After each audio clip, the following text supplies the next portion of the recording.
Hi, in this lecture we will talk about microwave transistor. So, let us start the lecture. So, transistor is a basic building block in electronic devices. It has replaced many of the vacuum tubes in electronic circuits. The output current or power or voltage of a transistor is controlled by either the input current or the input voltage of the transistor. Now, depending upon that, the transistors are divided into two categories: bipolar junction transistor and field effect transistor. In case of bipolar junction transistor, the output current of the transistor is controlled by the input current of the transistor. In these transistors, the current conduction is due to two types of charge carriers, electrons and holes. Now, depending upon the type of charge carriers, they are divided into two categories, PNP and NPN type. In case of PNP transistor, holes are the majority carriers and electrons are the minority carriers. However, in case of NPN transistors, electrons are the majority carriers and holes are the minority carriers. Now, the most commonly used configuration of the transistor is the common emitter bipolar junction transistor configuration.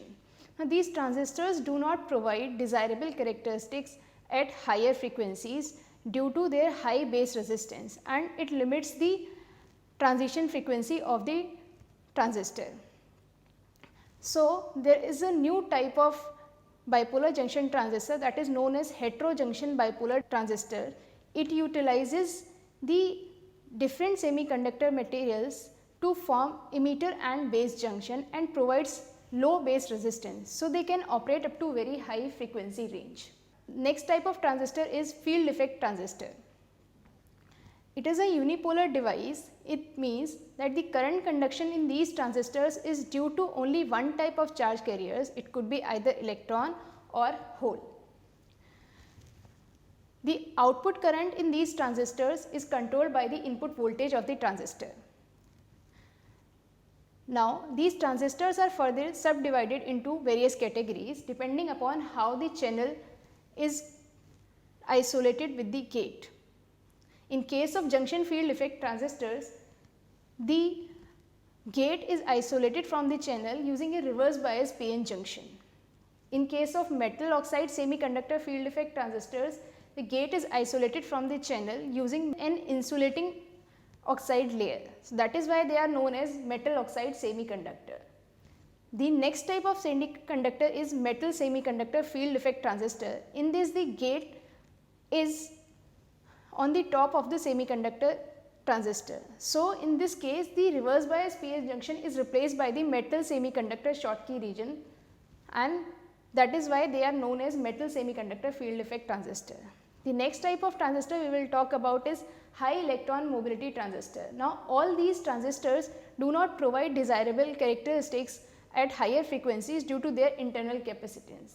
So, the high electron mobility transistors are made. They are the heterostructures and they can operate up to very high frequencies. They provide better performance over these transistors. Then, after discussing these transistors, we will take an example of common emitter amplifier design, and we will see how the various parameters affects the performance of the amplifier. Then we will talk about the application of microwave transistors. So, a bipolar junction transistor is a three terminal device. It is of two types, PNP type and NPN type. In case of PNP transistors, N type of layer is sandwiched between two P type of layers. However, in case of NPN transistor, a P type layer is sandwiched between two N type of layer. Now, these transistors are divided into three regions: emitter, base and the collector. The emitter is an outermost region situated on one side of the transistor. The function of the emitter is to inject charge carriers into the collector. So, as the emitter has to inject carriers, they should be highly doped. The next type of region is the base region. The function of the base region is to pass these charge carriers into the collector. So, they should be lightly doped and they are relatively very thin. And the function of the collector region is to collect the charge carriers. So, they should have relatively more space. They are situated on other side of the transistor. as shown in this geometry. Now, if these transistors is to be used in circuit, they are represented by these symbols. Here the arrow represents the direction of current flow. So, in general the current flows from the p-type region to the n-type region. So, in case of PNP transistors, current flows from emitter to the base. However, in case of NPN transistor, current flows from base to the emitter.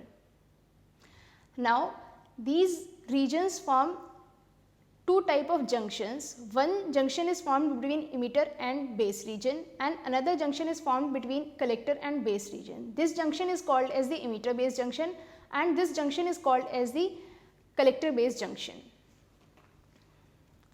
Now, if this transistor is biased using DC, then this is known as the biasing of the transistor.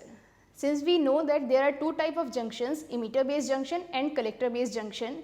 Now, if these junctions are biased, they can be biased either in forward bias or in reverse bias. Now, depending upon that, they can be biased into four regions. They are known as active region, saturation region, cutoff region and inverted region. In active region, emitter base junction is forward bias and the collector base junction is reverse bias. In this region, the output current depends upon the input current and it is controlled by the input current. In this region, the transistor is used as an amplifier. The next region is the saturation region. In this region, emitter base junction is forward bias and collector base junction is also forward bias. So, in this region, output current becomes independent of the input current. In this region, transistor is used as a closed switch. The next region is the cutoff region. In this region, emitter base junction and collector base junction both are reverse bias.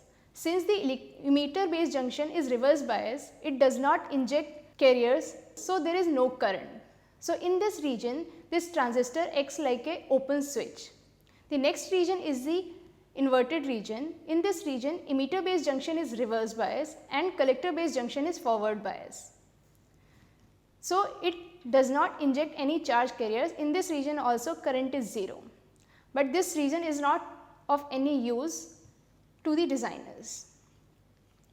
Now, to understand the working principle of transistor, let us connect this transistor in active region. That means the emitter base junction should be forward biased and the collector base junction should be reverse biased. When the emitter base junction is forward biased, emitter injects the electrons into the base. This constitutes the emitter current. A few holes will also pass from the base to the emitter. Since the majority carriers are electrons, there will be only few percent, maybe around 0.5% current will be due to the holes passing from base to emitter. When these electron reaches to the base region, they will try to combine with the holes of the base region. Since base is relatively thin, only few electron will combine with the holes and that will constitute the base current. Rest of the electron will pass to the collector. Now, these electrons will be collected by the collector and this will constitute the collector current. There will be one more component of collector current which will be due to the holes passing from collector to the base. This is known as the reverse saturation current. So, in this case, the emitter current is the summation of the base current and the collector current. Now, if you see here, the transistor is a 3-terminal device. Now, if you make one terminal as grounded or you make it as common, then this can be realized as a 2-terminal device or a 2-port device. So, depending upon the type, that which type of terminal is made common or grounded, they are divided into 3 configuration. If the base terminal is made common, then this is called as common base configuration. In that case, the collector current will be the output current and the input current will be the emitter current. In case of emitter terminal, when it is grounded or made common, then the input will be given to base and the output will be measured at collector terminal. This is called as common emitter configuration. And the third type of configuration will be where the common collector will be made and the input will be given to the base and the output will be measured at the emitter terminal. So, this is known as the common collector configuration. Now among these configuration, common emitter configuration is the most widely used configuration due to its desirable characteristics, like it provides highest voltage gain and highest power gain. Now the collector current in case of emitter configuration is given by this expression IC is equals to beta IB plus ICO, where ICO is the reverse saturation current. Here if you see this beta IB and ICO, they are temperature dependent. So they vary when you increase the temperature. So there are chances that it may increase the collector current, and there could be a case that because of the increase in collector current the transistor may break down. So there is a need of stabilization. So that is why various stabilization circuits have been suggested. You can look into the literature for these. Among the biasing circuits, the voltage divider biasing circuit is the most common biasing circuit. So here is the circuit corresponding to voltage divider bias circuit. This configuration makes the IC independent of the parameters which varies with the temperature. So in that case, if the reverse saturation current increases with increase in temperature, there will be a decrement in base current, so the IC will be constant. In this case, if you see, IC will be given by VCC minus VCE upon RL. So it will be constant. Now if you try to draw the output characteristics of this particular configuration, that is the variation of IC with respect to VCE for the constant base current, then you will see the characteristic curves like this. Here this region represents the cutoff region and this region represents the saturation region. Now if you select a point in such a way that VCE is equals to 0, if you put the VCE value equals to 0 over here, you will get the IC is equals to VCC upon RL. This will be the maximum collector current allowable in the transistor. Now if you choose the another point by making IC equals to 0, if you put IC equals to 0, you will get VCE equals to VCC. So that is represented here. Now if you try to draw a line using these points, you will get a line like this, and this line is known as the DC load line. This line decides which point one should choose to operate in the amplifier region or in active region. Now if you see, one can choose any point corresponding to various IBs in this particular region, but there are few drawbacks. Like if you select the operating point over here, there are chances that the output signal upper cycle may get clipped. Similarly, if you select the second point somewhere here, and if you try to draw the amplified output signal, there are chances that the lower cycle of this output signal may get clipped, so this will be distorted. So one should choose a point in such a way that the amplified output signal should not be distorted. So it is suggested that you should select the center point of this DC load line to ensure the maximum output signal without distortion. So the center point for this DC load line will be VCC by 2 RL and 1 by 2 VCC. So this is how one should choose the operating point. Now as I mentioned, these transistors do not work properly at higher frequencies due to their internal limitations. Like these transistors provide higher base resistance at the higher frequency, so the transition frequency of these transistors will be relatively less. Now what is transition frequency? So transition frequency denotes the frequency at which the gain of the transistor drops down to 1. Now one should decrease the base resistance to increase the transition frequency. So there are configuration which was suggested, this is known as the heterojunction bipolar junction transistor. In this transistor, the emitter and base region are doped by different semiconductor materials, and by using heavily doped base region, the base resistance of these transistors can be reduced. So they can operate up to very high frequency range. So here you can see that the emitter and base regions are made using different type of materials. Now these transistors provide better performance over other bipolar junction transistors. They provide low transition time due to the type of material used in these transistors that are like gallium arsenide, and they relatively have high mobility. Similarly, they provide low base to emitter capacitance due to the lower doping of the emitter region. Similarly, they provide high transconductance and output resistance. They also provide higher gain, and they have high power handling capability, and the breakdown voltage is also high for these type of transistors. So, there is a progress in these type of heterojunction bipolar transistors due to the development of various type of semiconductor materials and due to the improvement in the manufacturing process. Recently, heterojunction transistor is made using the silicon germanium technology, and they provide the similar DC RF efficiency as the transistors provide with the help of these group 3 and group 5 materials, but they are made at relatively low cost and with relatively low complexity in the manufacturing process.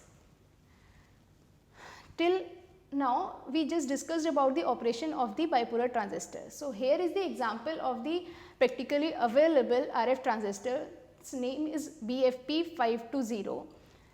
It provides higher gain and low noise, and the transition frequency of this transistor is 45 gigahertz. So, it is fairly good.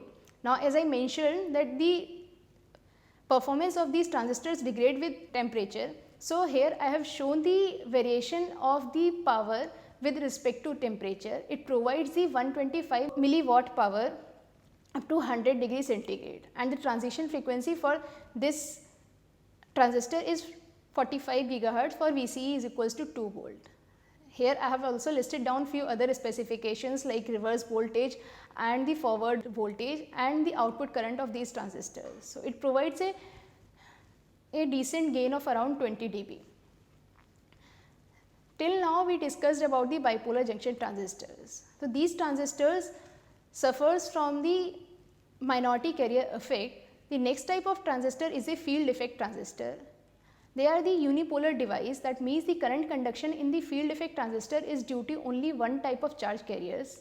It could be either electron or hole depending upon the type of the channel. So, in case of n type channel, the charge carriers will be electron, and in case of p type channel, charge carriers will be hole.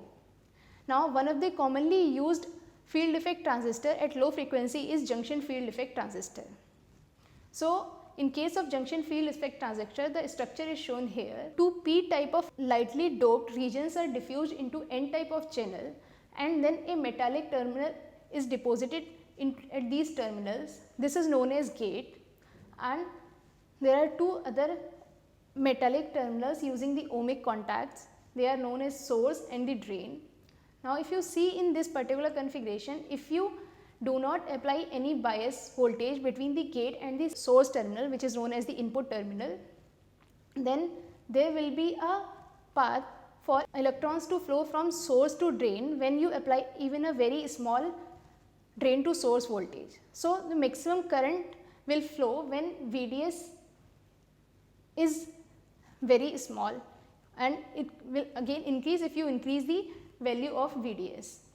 Now, if you apply a reverse bias voltage at this junction VGS, that means the negative voltage is applied at the gate terminal, the depletion region will try to increase. Now, if you increase this reverse bias voltage further, there will be a situation that these two regions will touch each other. So, there will not be any passage to flow of electrons. So, there will not be any current, and the current will reduce to 0. So, the current in these transistors is given by this expression, ID is equals to IDSS 1 minus VGS by Vp square. Here Vp is the pinch of voltage. So, this situation when these depletion region touches each other, this situation is known as the pinch off situation, and the voltage VGS at that particular moment is known as the pinch off voltage, and VGS is the reverse bias voltage along the gate to source junction, and IDS is the maximum current when no reverse bias voltage is applied. There is one more term, transconductance. So, transconductance is a measure of change in output current ID with respect to change in the input voltage VGS for a constant value of VDS. Now if you try to draw the output characteristics of this transistor, that means the variation of ID with respect to variation in drain to source voltage, you will see the curves like this. Here this represents the pinch off region and this region represents the ohmic region. In this region there will not be any flow of current. However, in this region the field effect transistor will act like a voltage controlled resistor, and this region is the saturation region. In this region the drain current will be independent of the variation in the output voltage, and the amplifier should operate in this region if this FET is to be used for the amplification purpose. The next type of transistor is the metal oxide field effect transistor. In this transistor, the gate is separated from the channel by an insulating oxide layer. Generally it is of silicon oxide. So due to the insertion of silicon oxide, it provides very high gate capacitance, and the impedance of these transistors will be very high, maybe up to the order of mega ohm. Now if you see here, these MOSFETs are divided into two categories. One is known as the depletion MOSFET, another one is enhancement type MOSFET. So in depletion type MOSFET, there is a channel between the source and the drain terminal. So there will be a flow of current when you do not apply any bias voltage between the gate and the source. So there will be flow of current. Now if you apply a negative bias voltage, it will try to repel the electrons away from this channel, so the current will reduce. Or if you apply a positive bias voltage, it will attract the electrons, so the current will increase. So the depletion type MOSFET is similar to the junction field effect transistor. The next type of transistor is the enhancement type MOSFET. In this, the channel doping is either very light or there is no doping. That means the channel is either undoped or it is lightly doped. So in this case, there is no flow of current when you use these enhancement type transistors. So if you apply a positive bias, in that case it will try to attract the electrons, and the electrons will gather in this region and they will try to form a channel. So when the gate to source voltage is greater than the threshold voltage, it will form a channel between the drain and the source terminal, and the current conduction will take place from drain to source. Now if you increase the voltage further, the current will increase. Similarly, if you take negative gate voltage, in that case it will repel the electron and the current will be 0. So now output characteristics of these transistors are drawn. Here this region represents the cutoff region, this region represents the linear region or triode region, and this is the saturation region. It is similar to the JFET region. So in this region, the drain to source voltage should be less than the difference of VGS and VT. However, in this region, the drain to source voltage should be greater than the difference of VGS and VT, and the transistor should operate in this region for amplification purpose. Now if this transistor is to be used in the circuit, then they are represented by this symbol. Here this broken line represents that there is no flow of current in these type of device.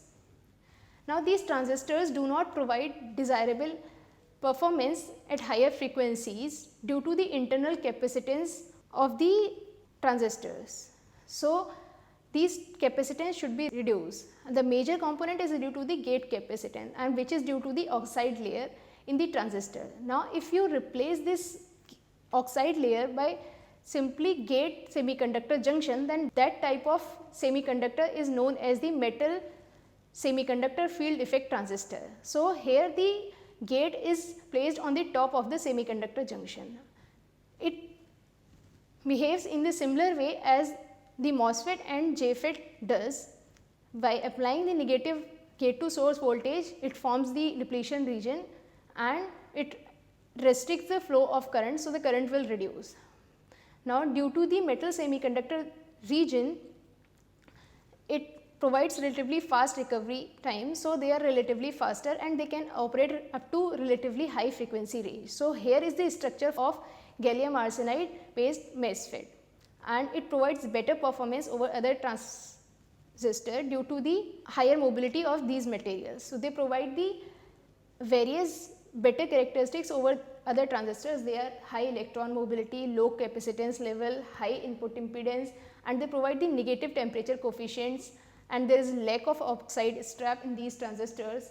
Similarly, there is a high level of control in these type of geometries. Now, one of the critical parameter in these transistor is the gate length. By reducing the gate length, its maximum operating frequency can be varied. So, if the gate length is less, the maximum frequency will be more, and if the gate width is reduced, in that case the noise performance will improve, and if the gate width is high, this will be a better transistor for the high power application. Now, these transistors are also not very suitable for very high frequency range. So, there is an improvement on transistor by making the changes in the channel. So, they are known as high electron mobility transistors. They are made of heterostructures. In these transistors, the channel is made by using different type of materials. So, here is the structure of high electron mobility transistor. They provides very high power dissipation capability and maximum operating frequency and the noise performance over the MESFET, and this better performance is due to the higher mobility of electron in these transistors. Now, in this same way as it was the case of MESFET, here also the gate length is the critical parameter, and this decides the maximum operating frequency. And in these transistors, the transconductance is directly proportional to the gate width and inversely proportional to the gate length. There is one more critical parameter in this, that is the undoped gallium arsenide layer width and the n-type doped aluminum gallium arsenide width. So, for microwave region, this width should be between 0.02 micron to 0.3 micron. However, in this region, the width should be of around 5 nanometer. Now, we will discuss about the design example of common emitter amplifier. Now, before going into this, let us compare the field effect transistors with the bipolar junction transistors. So, field effect transistors occupy relatively less area, so they are more suitable to be integrated in the IC form, and they do not suffer with the minority carrier effects. Similarly, they have the negative temperature coefficient, so they do not suffer with the temperature variations. Hence, these devices do not go into the thermal runaway situation, and the input impedance of these transistors are also high, of the order of mega ohm. However, in case of bipolar junction transistor, the impedance is of the order of kilo ohm. Now, we will take an example of common emitter amplifier. This is the example of common emitter amplifier using voltage divider bias configuration. The supply voltage is 12 volt. Now, we should choose the operating point in order to act this configuration as an amplifier. So, one should choose the voltage over here in such a way so that its value should be 1/3, and it will depend upon the value of these resistors. So, let us take VB as VCC by 3, that will be 4 volt, and if you see here, this will corresponds to voltage drop. So, this will be 4 minus 0.7, that is 3.3. Now, if you divide this voltage by emitter resistance RE, this will give us the emitter current, and that will come out to be 1 milliampere. Now, we know that the emitter current is given by beta plus 1 times of IB. From there, you can calculate the base current, and the base current will be 10 microampere. Now, if you try to calculate the collector to emitter voltage VCE, so that will be VCC minus ICRC minus IERE. So, IC and IB will be approximately same. If you put the value of RC and RE in this expression, you will get the value of 4.7 volt. Now, if you see here, this is the RE, and RE is given by Vt upon IC. Here Vt is the thermal voltage. At room temperature, its value is 25 millivolt. Now, if you put the value of IC and Vt, you will get the impedance of 25 ohm. Now let's calculate the output and input impedance and other parameters of this particular configuration. To calculate the output impedance, just short circuit all the voltage sources and open circuit all the current sources. Now if you short circuit and you see the impedance at output terminal, you will see that the R out will be RC, and that is equal to 4 kilo ohm. And now to calculate the input impedance, this will be the impedance seen at this end. So it will be a parallel combination of R1 and R2 and the impedance seen by this transistor. So here I have drawn the RE model of this transistor. So the input impedance will be the parallel combination of R1, R2 and beta RE. So beta RE is because of the transistor. So if you see here and put the value of beta and RE, you will get this particular expression. There is one thing to be noted in this configuration. It is assumed that the current going in this particular direction, that is the base current, is very less as compared to the current going in this particular loop. So the current going in this loop will be given by I equals to VCC upon R1 plus R2. Now if you calculate the voltage gain using this model, we know that the voltage gain is represented by V0 by Vs, and if you bifurcate this in these two expressions like V0 upon Vi into Vi by Vs, so we know that V0 will be given by this. So here V0 will be minus beta IB times of RC in parallel with RL. You can neglect R0 because the value of this R0 is very high. So it will be beta times of IB into RC parallel with RL, and Vi will be this. So that will be beta into RE into IB. Now if you see the IB and beta, they will cancel out, and for this particular expression Vi will be, if you equate this equivalent impedance by Rin and the source voltage is connected here, then the voltage along the Vi is given by Rin upon Rin plus Rs using the simple voltage divider rule. And now if you try to simplify this expression, you will get the voltage gain like this, and further if you put the value of RC and RL and RE, you will get the expression this. Now here the source resistance for the microwave region is 50 ohm because all the source have the 50 ohm impedance. Now the other parameter that decides this gain is the Rn, and that depends upon the value of R1 and R2. Now what should be the value of R1 and R2? So we know that this will be less than 1. So our purpose should be that this should be as close to 1, and for that we should choose R1 and R2 as high as possible. But as I mentioned here, this R1 and R2 also limits the current. So one should choose the point accordingly. So let's take here 3 cases when R1 and R2 are 1 kilo ohm and 2 kilo ohm, and for the second case when they are 10 kilo ohm and 20 kilo ohm, and for the third case they are 100 kilo ohm and 200 kilo ohm. For the first case, if you calculate the Rn, it will come out to be 0.53 kilo ohm, and if you put this value in this expression, the value of the voltage gain will be 104. So it has reduced the voltage gain significantly. Now if you see the value of the current going in the R1 and R2 is 4 milliampere. So it is significantly greater than the base current because base current is 10 microampere.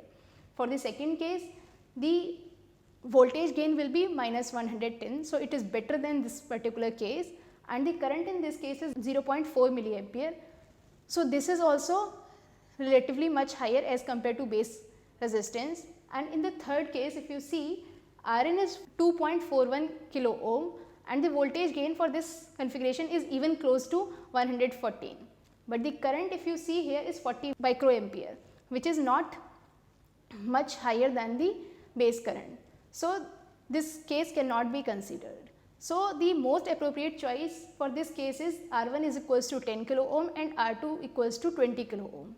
So one should choose the value of these parameters by keeping in mind different considerations of the common emitter amplifier configurations. Now we will talk about the transistor applications. So these transistors can be used in attenuators, RF circuits, amplifiers. In amplifiers, with the help of transistors, you can make the low power amplifier, medium gain amplifiers, high power amplifiers. Similarly, you can also make low noise amplifiers, and again with the help of transistors you can make oscillators and mixers. So, in the previous lecture you have studied the use of transistors in variable attenuators and in RF switches, and in the coming lectures you will see the use of these transistors in amplifier, oscillators and other circuits. Now, to conclude this, we started with microwave transistors, and these are of two types. We started with bipolar junction transistor, then we saw the limitations of bipolar junction transistors. To overcome the limitation of low frequency bipolar junction transistors, the heterojunction bipolar transistors were introduced. They can operate up to very high frequency range, maybe up to of the order of 100 gigahertz. Then we saw the another type of transistor, that is known as the field effect transistor.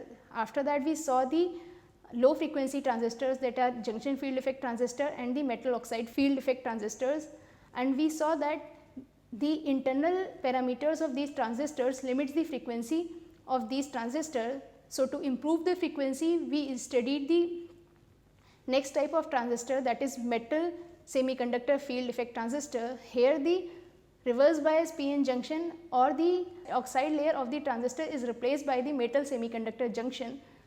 So, they can operate up to relatively very high frequency range and they provide relatively high gain. These MESFET cannot operate up to very high frequency range. So, the next type of transistors were introduced that are known as high electron mobility transistors, and in these transistors the channel is made using different type of semiconductor, and these transistors provide the better performance over the other transistors. Now, among all these transistors, the heterojunction bipolar transistors are the best option if you want to operate at high frequency range. So, in the next lecture you will see the application of these transistors in amplifiers. Thank you very much.